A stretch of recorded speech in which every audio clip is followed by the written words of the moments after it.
He was still wearing his badge when they put him in cuffs. The sky over Sable Ridge County was an iron-gray sheet, and the dew on the grass soaked the knees of the deputies kneeling to string yellow tape across his front yard. Emmett Calder, two-term sheriff, Little League sponsor, the man who could remember your father's call sign from '98, stood with his hands behind his back, wrists trembling against the steel. The porch light stayed on even after sunrise, and 3 pairs of eyes watched him through the picture window.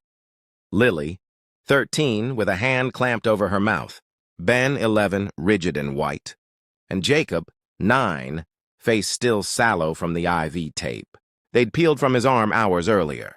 Someone closed the cruiser door, the sound of it swallowing the street. 2 days earlier, Jacob Calder collapsed on a baseball diamond. It was the kind of Saturday that bled heat. The chalk lines went soft. The infield dust clung to socks. Emmett was behind the backstop, hands hooked in the fence, whistling each time Jacob tipped his bat. "Eyes on the ball, buddy," he called, because saying nothing made him feel superstitious. On the 3rd pitch, Jacob's knees buckled. His little body folded with eerie neatness, like a tent collapsing. Somebody screamed. Somebody said his name. Emmett was over the fence before he realized it. Tang of metal in his mouth from biting his tongue when he hit the ground. At St. Bridget Regional, fluorescent lights gave everything a false calm. Nurses asked if Jacob had eaten, if he'd been sick. A doctor with tired kindness in her face. Dr. Priya Narayan ordered fluids and labs. From somewhere far away, Emmett heard cardiac, electrolytes, CBC. Sophie arrived with her hair still wet, chin quivering, fingers finding Jacob's hair and smoothing. An IV bag swung. Jacob stirred and whined. His blood pressure held steady but low. Dr. Narayan's brow pinched and released, the silent code of doctors who were thinking fast. "If he dips again, we may need to transfuse," she said. "He's B positive." "Good," Emmett said. "So am I." Dr. Narayan's pen stopped. "You're B positive?" She looked at the nurse's wristband. "Jacob's records show AB positive." Sophie spoke before Emmett could. "I'm A." "Then he can't be yours," Dr. Narayan said gently. Too gently, as if she were setting down a glass that might break. "An AB child requires one A and one B allele. That could work if one of you is AB. B and A can make AB, but not if he's AB and you're A and B. That's fine. Sorry, let me rephrase." She looked between them again, recalibrating her tone from clinical to careful. "Blood type alone isn't paternity testing, but it's inconsistent enough that I'd like to recheck the chart and his neonatal records. We'll run it again." Sophie's smile turned brittle. "I had gestational diabetes. They told me to expect anomalies." The doctor nodded, cautious. "We'll confirm. For now, he's stabilizing." Emmett felt the universe yaw to one side, as if the hospital floor were an elevator that had stopped an inch too low and left him, stepping into a different gravity. He watched Sophie squeeze Jacob's hand, and he told himself the doctor was wrong, that blood types were trivia and exceptions existed, that he was the father because he had cut the umbilical cord and wiped spit up from the collar of his uniform on the way to roll call. But Dr. Narayan came back with a different set of printouts and a softness that tasted like anesthesia. "The records are correct," she said. "AB positive for Jacob. Blood type alone is not definitive, but combined with something else we've found, there's a genetic variant we screen for in case of certain enzyme deficiencies. It's rare and it matches something we see in a close relative of the mother. It might be nothing, but I'd recommend follow-up for all your children, just to be safe." "A close relative," Emmett repeated. The words fell like bricks inside his head. He pictured Sophie's family in Ohio, her mother with the silver bun, her father with the slow drawl and arthritic hands. He pictured the other close relative who wasn't supposed to belong in this. Picture his brother Wyatt, whose laugh had always sounded like a dare. He tried to shake the thought away. It adhered. 2 hours later, after Jacob ate a popsicle and declared the hospital jello a crime, they were cleared to go. Outside, the day had cooled. Sophie walked ahead, phone pressed to her ear. "Mom, it's fine," she said. "Yes, he fainted, but no, do not fly down here. We're fine. Yes, we'll call after dinner." Emmett didn't hear the rest. Dr. Narayan's mention of a close relative had dredged up a story, the kind family members tell once for different reasons. 12 years earlier, when Lily was a baby, Sophie had called Emmett crying because the car wouldn't start, and Wyatt, Emmett's younger brother, shoulders broader and temper shorter, drove over to help. He stayed for dinner. He made garlic bread the way their mother did. He told jokes that made Sophie cover her mouth. That night in bed, Emmett had felt a dull jealousy he had been ashamed of, the kind that evaporates when you cradle your infant and smell her hair. He'd told himself he was foolish for noticing, and then never let himself think about it again. On Sunday morning, while Sophie took the boys to church, Emmett pulled an old shoebox from the top of the closet. Inside, among daycare drawings and swim lesson ribbons, lay 3 white cards with heel-prick blood spots. Keepsakes he had insisted the hospital staff let him keep. Lily, Ben, Jacob. He stared at the little dried sons and felt like a thief. Then he slid them back under the bed and drove to county services, unlocking the office with the key on his ring that no one but him used on Sundays. Deputy Tasha Nguyen looked up as he entered, surprised. "Sheriff?" "Just grabbing a file." She watched him take the stairs 2 at a time. He didn't need a file. He needed a favor that would curdle into a crime if anyone wrote it down. He needed to borrow without leaving a trace. The test kit the coroner's office kept for kinship confirmation in disaster. Identifications. He could call it training. He could call it inventory. In the refrigerated room, he signed nothing and told himself he was still the good man he had always been. Back home, he swabbed. "It's for allergies," he lied to Jacob, who giggled as the cotton brushed his cheek. He swabbed Lily's toothbrush, Ben's, Sophie's coffee cup, his own cheek. He sealed and labeled with careful block letters. At midnight, he drove them back to the office and placed them in the locked evidence fridge as if they were a bomb he had finally taken out of his backpack. He didn't sleep. Around 3 in the morning, headlights painted the ceiling. He stood at the window as a familiar truck rolled past and stopped across the street. Wyatt climbed out, hands on his hips, studying the Calder house. Emmett didn't breathe. Wyatt lit a cigarette, took exactly 3 drags, flicked it into the gutter, and drove away. On Monday, Emmett called in sick and sat on the porch, hands steepled, waiting for either absolution or a thunderclap. Neither came. Sophie tried to busy the day into obedience, laundry, a grocery run, insisting Jacob wear a hat in the sun. At noon, the lab tech from the coroner's office, who owed him 3 favors and apparently had decided to repay them all at once, called his personal cell. "I'm not supposed to discuss this on the phone," the tech whispered, "but it looks like, well, your profile doesn't share the expected number of alleles with Lily or Ben, and Jacob is even less consistent. If I treat the mother as known, the likelihood ratio for you being the father is, Sheriff, I'm sorry, it's very low." Emmett's voice came from far away. "And what about any indication of a close relative?" Avuncular index suggests the biological father is a first-degree relative of you or, well, your family. A brother fits the most likely model. The world hissed like a radio between stations. Emmett hung up and found himself on the kitchen floor, his back against the lower cabinets, the tile cold through his t-shirt. Somewhere upstairs, Jacob howled with laughter at a cartoon. Sophie hummed, off-key, folding shirts. In some families, grief becomes a meeting. In Emmett's, it became a secret plan that fit inside a shoebox. He didn't confront Sophie, not yet. Instead, he drove out past the orange groves and the scrub pines to the lake, house their parents had left to the brothers, in a will that had felt, for a time, like a blessing. He opened windows, aired out the smell of empty weeks and mouse droppings, and set a fresh bag in the trash can. He told no one where he was going. He told himself he just needed air. He did not bring his service weapon, he did. Wyatt came at dusk as if called. Emmett didn't phone him. He didn't have to. The lake house had always been their third parent.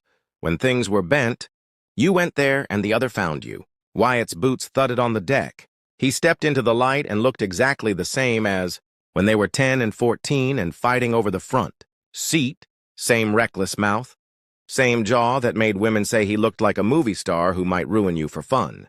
He put both hands out, palms bare of weapons, and said, "Whatever this is, Em, let's make it clean." Emmett stared at him the way a man stares at a cliff before he jumps. "How long?" Wyatt exhaled. The truth, when he finally let it out, came without flourish. Since before Lily. It was a mistake we turned into a habit we turned into a life. It wasn't supposed to be a life. He swallowed. I loved her.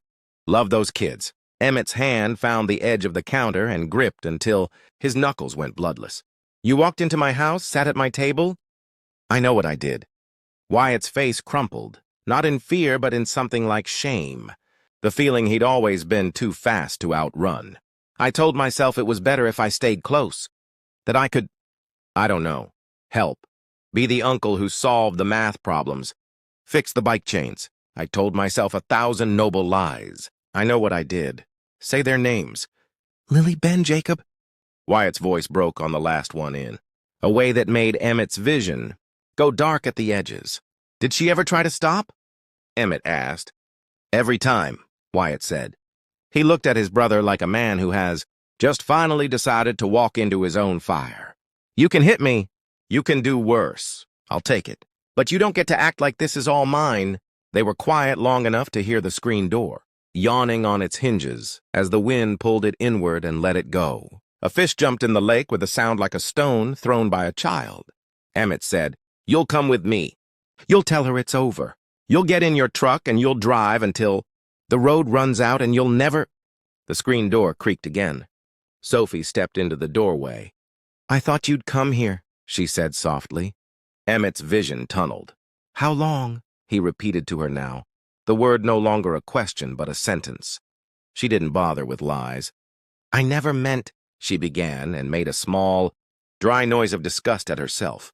Of course I meant it. You don't accidentally cross that line and build 3 lives on the other side.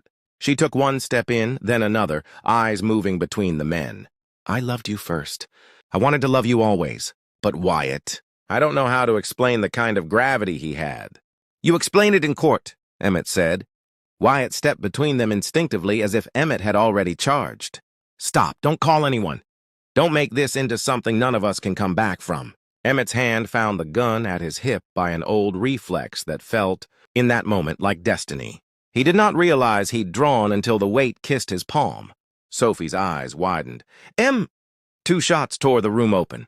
In the stories people tell later, shots are always heard by neighbors who stood half a mile away and somehow knew.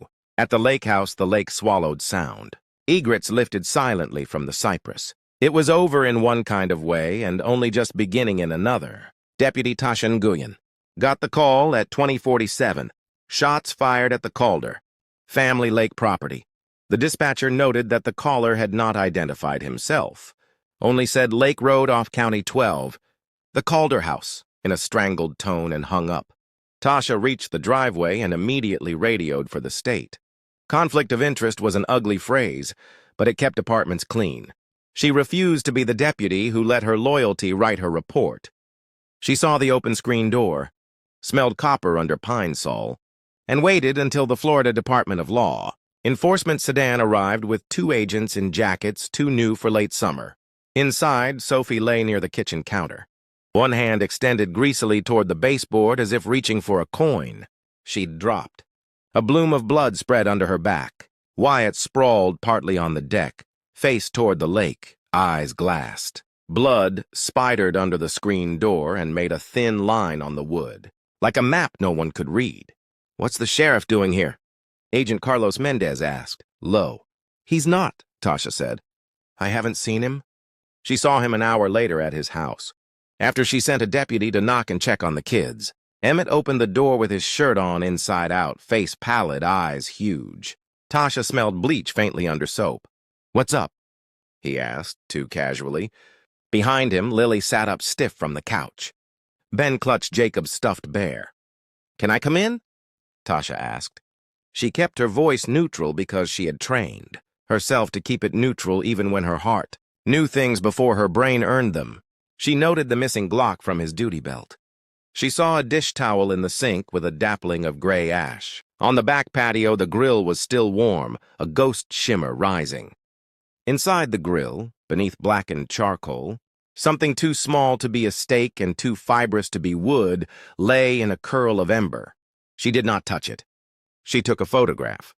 Tasha is the kind of deputy who writes every thought down so she will not cheat later. She wrote, grill still warm, melted synthetic, possibly gloves. She wrote, service weapon, absent. She wrote, Sheriff's County Tahoe, warm to the touch, hood hot. She wrote, kids in pajamas, eyes wide, fear baseline. Agent Mendez returned from the lake with prelim notes, voice clipped. 2 deceased. Female inside with a shot to the thorax, likely close range. Male outside with a shot to the skull, trajectory downward. Downward? Tasha asked. Execution angle. Tasha looked at Emmett's hands. The webbing between thumb and forefinger was raw. She thought of recoil and grip. She thought of love. In a small county, truth spreads through the air ducts. By morning, every diner had different versions. Some had Sophie dead. Some had her alive and accusing. Some had Wyatt shooting first. None had Jacob's blood type. FDLE took the case. They taped Emmett's house and collected what Tasha had only photographed. The melted mass in the grill, which turned out to be nitrile gloves. The dish towel with the gray haze of gunshot residue. The back seat of the Tahoe, where luminol bloomed blue in patterns like spilled stars. They found a plastic bag in the trunk with a spare. T-shirt and sweatpants that reeked, even laundered, of bleach. Under the driver's mat was a spent brass casing that matched, by microscopic striation, the one lodged under the lake house baseboard. When they tried to collect his service weapon, Emmett produced a straightforward lie. Lost it, he said, jaw tight. Last week, we were doing range quals and I noticed it gone after. I filed. You didn't file, Tasha said quietly before she could stop herself. Agent Mendez didn't blink. You can sign the report now if you like. Ballistics doesn't care about lies. The bullets recovered from Wyatt's skull and from the wall behind where Sophie fell bore the signature of a Glock 22. There were 5 Glock 22s in the county inventory, one of them assigned to the sheriff. The other 4 accounted for their evenings by GPS, from a deputy's hip and by cylinder, locking pins with dust that told the quiet story of inaction. The sheriff's was missing, but the rifling marks lined up with every round that pistol had ever sent through the department's training targets. The lost gun had signed its name, and yet prosecutors like more than gun and motive. They like stories that juries can carry home and weigh while. They eat pie at midnight in sock feet. The story they built had chapters that clicked into place with distressing ease. Chapter 1, a child's collapse, a hospital. The whisper of genetics. Dr. Narayan, all careful vowels and sadness. Explained the blood type, inconsistency and the rare enzyme. Marker that had rung like a bell. Chapter 2, unauthorized testing. The coroner's lab tech, sweating under oath, admitted that he had processed kinship swabs at the sheriff's request without a case number. The avuncular index pointed to a first-degree male relative of Emmett. He only had one. Chapter 3, a triangle.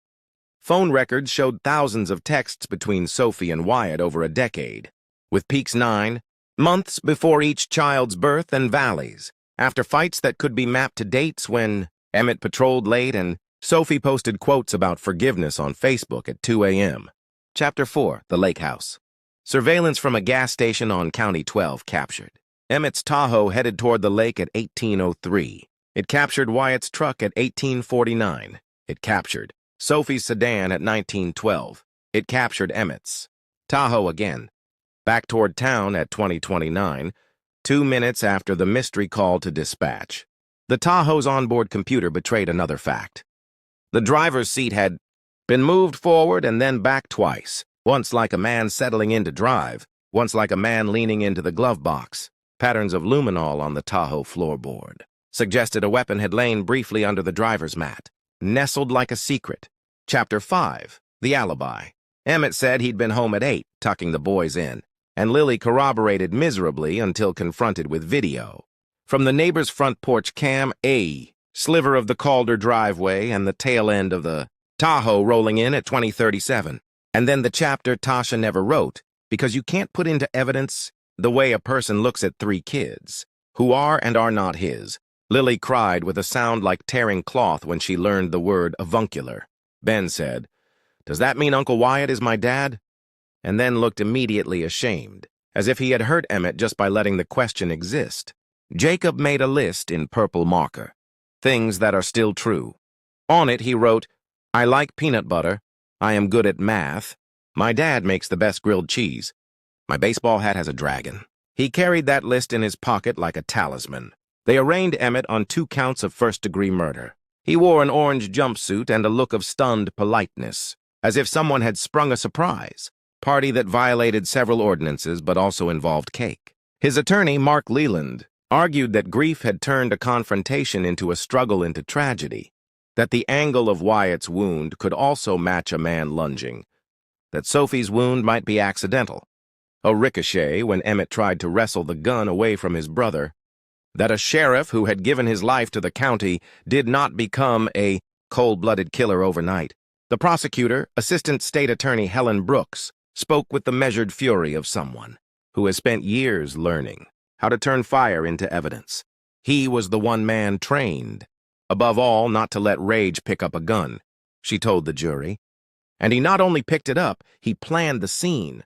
He burned the gloves, he lied about his service weapon. He called 911 without identifying himself to create a 1-minute, 42-second head start. He wanted the first deputies on scene to be his. He wanted control. He lost it only because truth leaves residue. Tasha took the stand and told the truth the way she always had. She avoided Emmett's eyes. She described the grill ash. She described the Tahoe hood hot enough to shimmer. She described the kids' faces, not because the law needed their faces, but because the jury did. Outside the courtroom, the county existed in a new key. People who had loved Emmett now loved him with a caveat. People who had never forgiven him a ticket now forgave him nothing. The diner still served pie, but the waitress set the plates down as if each were a verdict. In the end, the verdict belonged to 12 people, who wrote their lives in pencil for 2 weeks and then underlined them in ink. Guilty on both counts. The judge, who had once run for office on a slogan about mercy, sentenced Emmett to life without parole, because whatever mercy lived in him had burned away at the lake. At the back of the courtroom, Lily squeezed Ben's hand hard enough to blanch his knuckles. Jacob took his list from his pocket and added a line, with his purple marker. Facts can hurt and still be facts. When the bailiffs led Emmett away, he looked once at his children and managed in a single glance to tell them every contradictory thing. I'm sorry. I love you. I did this. I could not bear it. I did not know another way. I should have known 1,000 other ways. After, Tasha stood in the parking lot with Agent Mendez. A wind had come up, shrugging the palms. He was my friend, she said. Mendez nodded. Good men do terrible things, he said. That's why the rest of us have to be better at seeing them coming. Did we? She asked. No, he said, but we got it right after. The county rearranged itself around the crater. Sophie's mother flew down and took the children back to Ohio for a time, then brought them back when Lily said she could hear the Atlantic in her sleep, and it made her feel anchored. A custody agreement collected their days into fair shares, a thing the law is good at even when the heart is not. The Calder Lake house sat empty until the bank took it. Teenagers told ghost stories about it that had no ghosts, only the heavy air of bad choices. Dr. Narayan kept practicing. Each time she saw a bracelet that said AB+, she thought of an afternoon when she had gently dropped a truth and watched a family shatter. She did not regret the truth. She learned to brace for the shattering. Assistant State Attorney Brooks tried another case, then another, and felt the strange whiplash of a job that requires you to reconstruct a human's worst 15 minutes 12 times a year. She put Emmett's file on a shelf. Some nights she dreamed about screens. The lake door's screen with its thin line of blood, the char on a grill, the pixelated tail of a Tahoe at a gas station. In the dream, she could never turn devices off. Everything recorded everything, always. Tasha moved through the department like a person learning new gravity. She ran range days and thought of rifling, marks like fingerprints that a bullet carries, hidden until a microscope reveals the signature. She promoted to detective and bought herself quiet curtains for the first time in her life. As for Emmett, prison did not redeem him and did not ruin him. It redefined him. He read books about men who had also made catastrophic choices and who tried to call that destiny so it wouldn't crush them. He attended a violence prevention group with 19 men who laughed too loud. He wrote letters to his children on pale blue. Paper, because he'd once read that this color calms the nervous system, and he wanted to offer them anything that would not harm. He told them stories about when they were small, the time. Ben wanted to wear his karate belt to kindergarten, because it makes me run faster. The time. Lily lost her first tooth into a bowl of Cheerios and thought she'd swallowed her riches. The day Jacob came home with a dragon hat and declared himself invincible. Years passed. Sable Ridge County got a new sheriff, who wore his hair too long and his humility decently. People still told the lake story to newcomers, not because it made the county look good, but because people need to be reminded that betrayal isn't a crime until someone picks up a weapon. On a certain Tuesday, Lily, 18 now, hair dyed a fierce copper, as if to warn the world she would not be undone. By inherited chaos, sat in the prison visitation room, a plastic divider between her and the father who had raised her. Emmett's hands, older now, pressed flat to the glass. Lily did not press hers on the other side to match. She let her hands sit open in her lap, palms up. Not surrender exactly, but not defense either. I got into FSU, she said, chin lifting. Psychology. That's good, Emmett said. Sometimes the words that were exactly true were the hardest. Those came out easy. You're going to be so good at hearing people. I don't want to hear people, she said, and then when he looked stricken, added, not like that. I mean, I want to hear them before they explode. I want to be the person in the room who notices, the avuncular index of feelings. She rolled her eyes at herself. That made sense in my head. It did out loud, he said. It made better sense out loud than anything I said when I was your age. Silence settled for a beat. Through the glass, he seemed both almost the man who had tucked her in and a stranger who had changed everything. Lily took a breath that made her chest hurt. Do you remember the list Jacob made? Things that are still true? I think about it every day, he said. I started making one, she said. Mine, things that are still true. She looked him directly in the eye, and for a second she resembled Sophie so sharply that Emmett wanted to look away and did not. I loved you. That is still true. You did a terrible thing. That is also still true. Both can live in me without killing me. That's my list. I'm sorry, he said. I know sorry lives in a very small house on your list. It lives in a tent, she said. Sometimes I kick it down. He laughed, a sound that hurt both of them and also healed something small. You're brave, he said. He did not add the other thing, that he had not been. That night, Lily texted her brothers. Ben responded with a selfie from the cafeteria at his community college. A tray of fries in front of him, eyes clear. Jacob sent a video of himself turning a double play. Glove-low dragon hat now a private joke. They were building lives like people who had watched a house burn and learned to love the taste of air again. The county would tell the story 100 ways for 100 years. The sheriff who found out his brother fathered his children and turned that truth into a double murder. But in the version that mattered, the one carried in 3 separate young hearts, the story was not about a sheriff at all. It was about all the other, smaller choices people made in the blast radius, a doctor who told the truth kindly, a deputy who wrote what she saw even when it cost her, a prosecutor who hated her job on Tuesdays but did it anyway, a girl with copper hair and a list who decided that love and horror could be roommates if she kept the windows open. If there is mercy in any of this, it is not the kind that spares. It is the kind that allows people to translate pain into sentences that don't end with a gunshot. And still, on some nights, when the lake lies flat as glass and the egrets make their private maps across it, someone standing on the deck of a long-emptied house can hear 2 brothers as they were once 4 and 8, fighting about nothing, collapsing into laughter, not yet aware that someday the people they loved would require more courage than they knew how to carry. The wind moves the screen door. It creaks. The door doesn't know why it moves. It just moves.